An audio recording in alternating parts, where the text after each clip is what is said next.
my loyalty to my party ends when my loyalty to my country begins. Jadi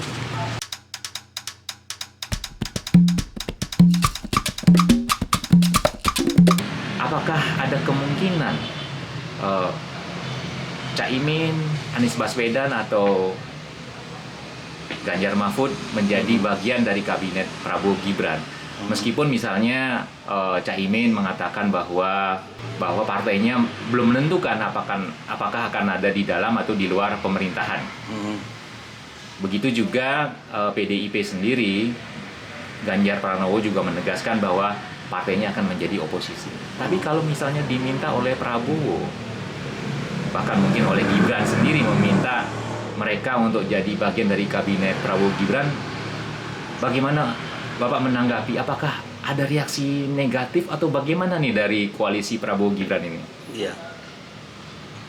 Nih, kemarin saya sudah sampaikan, ya. Nah, ini kan satu fakta. Kemarin saya sudah sampaikan di rilis di berbagai media. Kemenangan Prabowo Gibran adalah kemenangan bangsa Indonesia.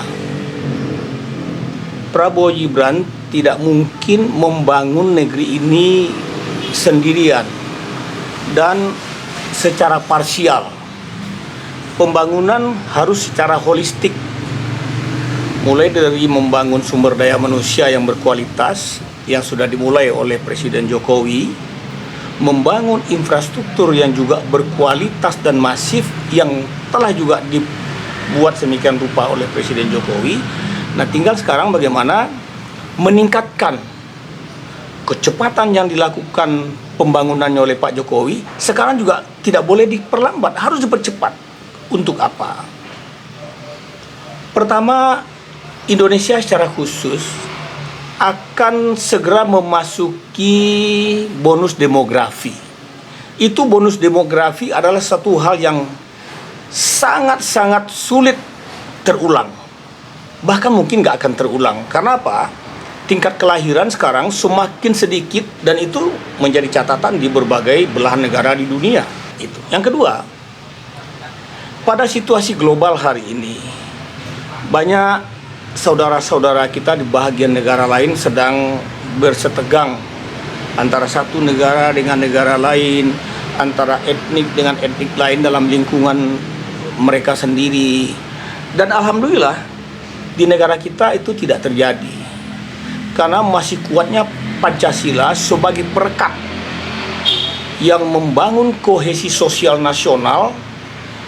Pancasila itu, nah, karena masih Pancasila sebagai perekat yang kuat, maka pembangunan ini harus bersama-sama menghadapi kontestasi dunia yang semakin keras dalam artian bagaimana kita harus mengambil bagian dalam ketersediaan energi, bagaimana kita mengambil bagian dalam ketersediaan pangan, bagaimana kita mengambil bagian dalam ketersediaan ekonomi yang masuk ke negara kita. Jangan kita hanya terjadi capital outflow, tapi bagaimana capital inflow itu datang ke negeri kita dengan investasi. Nah, investasi itu para investor akan datang kalau situasi negara kita itu kondusif. Di tengah kehebohan negara-negara lain yang kita juga mesti ambil peran aktif mendamaikan mereka, justru kita ambil peluang dan kesempatan agar para investor itu larinya ke Indonesia, karena Indonesia aman, damai, remah gulipah luh jenawi. Presiden Jokowi dapat kita sebutkan sebagai presiden yang dibanggakan oleh bangsa Indonesia. Beliau yang sangat humanis, friendly, down to earth gitu ya, turun ke lapangan tanpa peduli keadaan gitu. Kadang-kadang beliau ketika dilarang, saya pernah dengar sendiri dari Pak Presiden ketika di istana diundang, protokol, ajudan, pengamanan, presiden melarang beliau untuk tidak datang ke suatu tempat yang dilihat riskan. Tapi justru presiden mendatangi seperti di Puncak Jaya di Papua dan di lain-lain tempat gitu ya. Presiden datang. Di luar negeri juga begitu. Beliau diminta oleh yang kita sebutkan tadi untuk tidak datang ke Afghanistan. Tapi beliau datang ke Afghanistan. Pada saat itu Afghanistan sedang tegang-tegangnya, tapi beliau datang. Beliau bahkan menjadi imam sholat di sana. Ini kan sesuatu yang luar biasa. Pendekatan humanisnya Pak Presiden, friendly-nya Pak Presiden dengan segala lapisan. Akhirnya apa yang terjadi? Tercipta suasana yang kondusif di tempat yang beliau kunjungi. Tidak ada gangguan sedikit pun terhadap beliau. Nah, begitu. Jadi penting bagi kita membangun secara bersama-sama. Apakah mungkin setelah dilantik nanti Prabowo Gibran akan meminta kesediaan Mas Ganjar sebagai pembantu beliau?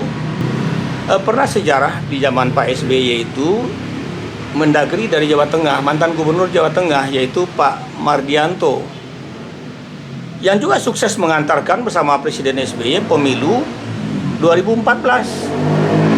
Nah, kenapa tidak gitu? Kalau memang Mas Ganjar diminta oleh Presiden Prabowo nanti menjadi salah satu pembantu beliau di kabinet, karena pengalaman Mas Ganjar ini memimpin daerahnya 10 tahun, kemudian pengalamannya di parlemen juga cukup, kan perlu itu. Nah, itu bagus sekali. Oleh karena itu, dalam kecepatan yang tinggi meningkatkan pembangunan, meningkatkan kesejahteraan seluruh masyarakat Indonesia sesuai dengan esensinya politik itu adalah bagi kemakmuran dan kesejahteraan rakyat semata. Gitu. Maka kan ada pepatah juga. My loyalty to my party ends when my loyalty to my country begins. Jadi loyalitas saya ke partai saya akan stop ketika panggilan untuk negara harus saya mulai. Jadi kenapa tidak gitu? Caimin dan lain-lain menjadi pembantu presiden. Semakin banyak orang-orang yang berpengalaman, yang cerdas, yang tangguh, yang lincah, tentu saja yang bersih berpikirnya, bersih bertindaknya, jauh dari perilaku yang bertentangan dengan apa yang diinginkan Presiden Prabowo, yaitu pemerintahan yang bersih dari korupsi, koruptor tidak boleh masuk. Nah, itu sangat bagus. Oleh karena itu kami selaku Ketua Umum Rejo Pro Gibran sangat mendukung apabila Presiden Prabowo setelah dilantik nanti bersama Mas Gibran itu mengambil tokoh-tokoh yang tadinya berkontestasi, berkompetisi dengan beliau menjadi pembantu beliau.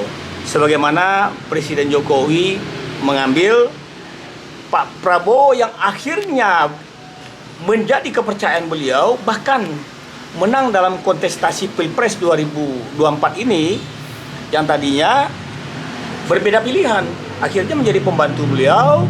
Dan kita sepakat suksesi kepemimpinan 2024 nanti akan terjadi dari Presiden Jokowi ke Presiden terpilih Prabowo Subianto dan Gibran Rakabuming Raka. Saya kira itu cocok sekali.